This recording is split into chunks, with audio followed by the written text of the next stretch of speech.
So, I completely forgot to talk about this earlier today because of well, it's Godzilla Day, but Disney being Disney was like, well, we can't let anyone else have fun today, so we're just gonna drop a trailer for the Echo series and move on because we got to make it about us.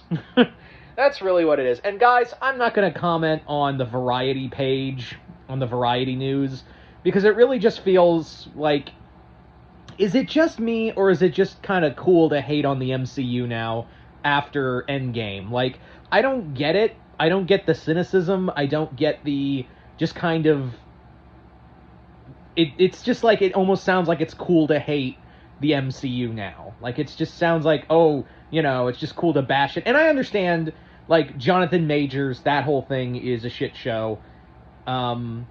And everyone's kind of wondering, like, what Marvels will be. I just guarantee you people are going to shit on it because it has women and women of color as the main characters, and they're just going to hate it on that and look for something else. But I want to go into it with an open mind. I'm going to go into it there. I actually kind of liked Ant-Man 3. Guardians 3 was really good. So hopefully Marvels will keep that up. If I don't like the movie, it's not going to be because it had women in the movie. It might just be a bad movie because it's just a bad movie. Like, there's no reason for it. Anyway, I'm getting off topic. But this show, however, let's get back to Echo. Like, let's get back to Echo itself. So Echo is the character, if you guys remember, Maya was a character we saw back in Hawkeye, and it was announced that we were going to be getting that character and the return of Vincent D'Onofrio as Kingpin, who I think we can all agree is the high point of why we wanted to watch Hawkeye in the first place, when it was shown that, like, oh my god, it actually is Vincent D'Onofrio back as Kingpin, and to see him again back to being this brutal character is really awesome. Like, I really do like that we have this brutality, almost like a Netflix level of brutality. And I wasn't expecting the MCU to go that route. I mean, even back with Werewolf by Night, when it first premiered, I was like, god damn, this is the bloodiest the MCU has been in a while. So I think what they did was probably look at how well Werewolf by Night did, and was like, we can go that violent? We can do that and people will like it? Guys, I think I know what we need to do.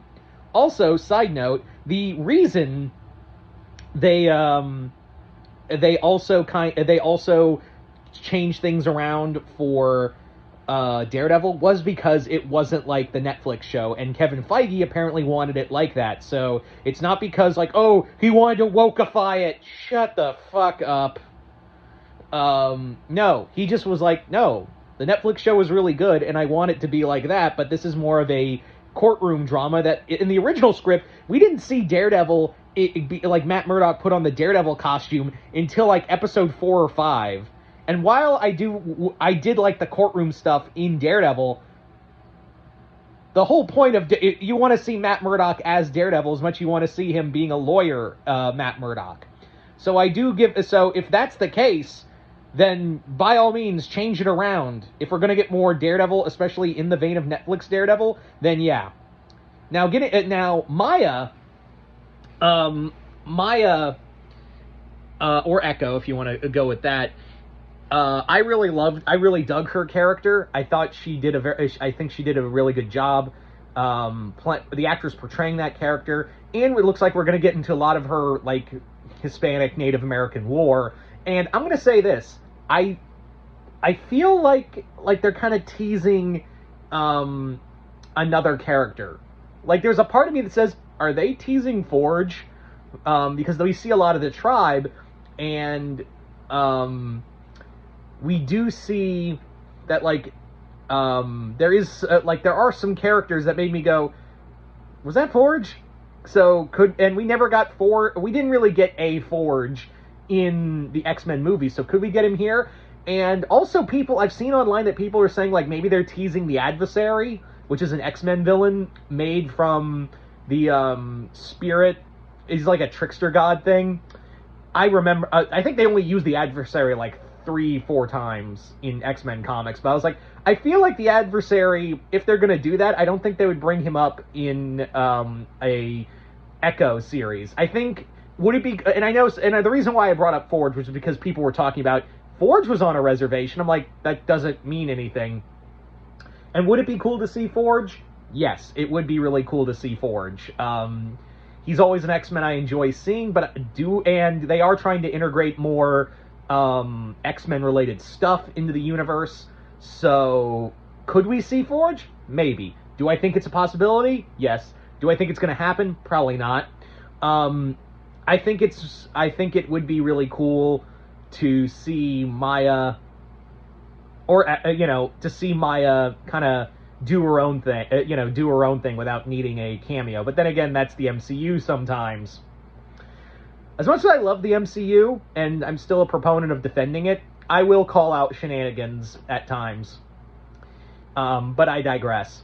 So, from there, we get to see how brutal this show is. Like, again, going back to what I said earlier in the video, there is just some level of brutality in this show that made me go, God damn, this is gonna be on Disney Plus. It's gonna be TVMA.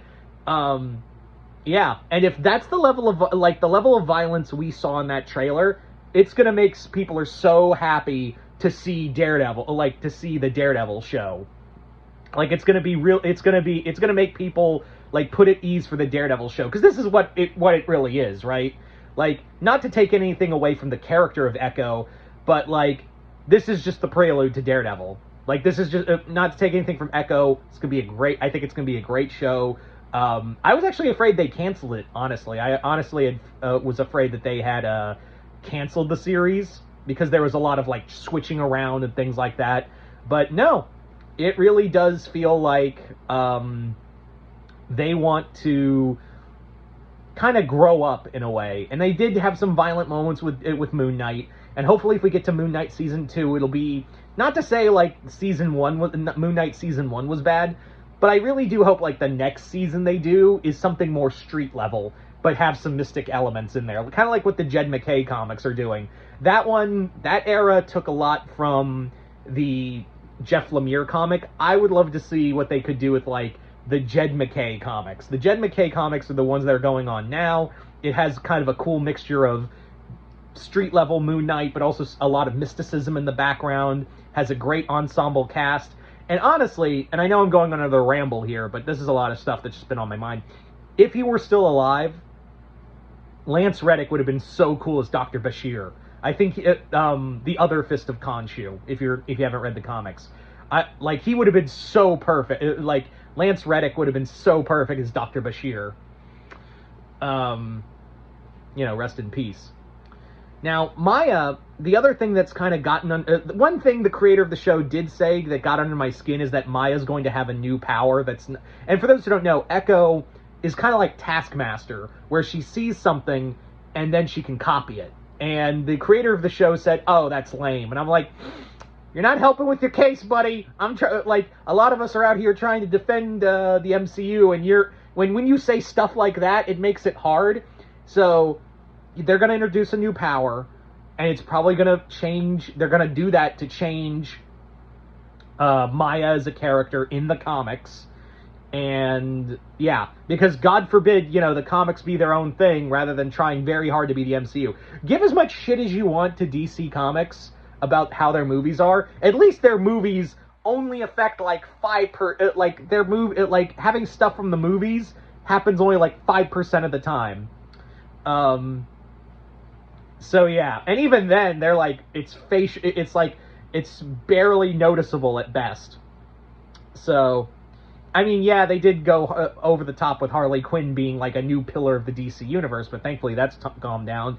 Plus, I think the other major thing was making Bloodsport's costume look like the movie, and maybe a few other small things. But that's the thing. It's only been a 5% change. Whereas with Marvel, if it happens in a movie and it's different, they gotta change it to make it. Hence the case with Miss Marvel being a mutant. And not to say that was bad. It's kind of cool to see Miss Marvel get a lot of love, but yeah. But I'm all over the place with this. I got a lot on my mind, and I think I've been rambling enough. So, all in all, really excited for Echo. It looks really good. It's a brutal trailer. It was a brutal looking trailer. Hopefully it'll be a nice dark show. And I think we can all agree Vincent D'Onofrio is just going to kill it again as Kingpin. I think that's why a lot of us watched Hawkeye, and I loved Hawkeye on a whole because it was very much a love letter to the Matt Fraction comics, which is some of my favorite comics on a whole. But to have an entire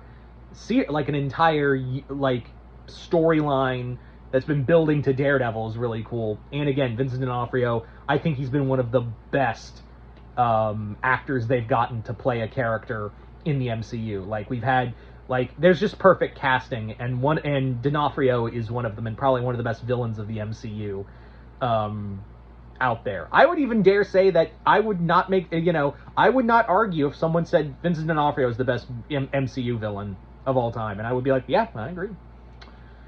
So, yeah, I don't know what else to say. So you guys tell me in the comments below, what did you guys think of the trailer for Echo? Are you guys excited? Are you guys not? Just comment below, let me know. Other than that, hope you all enjoyed this. I'm Mr. Multiverse. I'll see you next time in the Multiverse.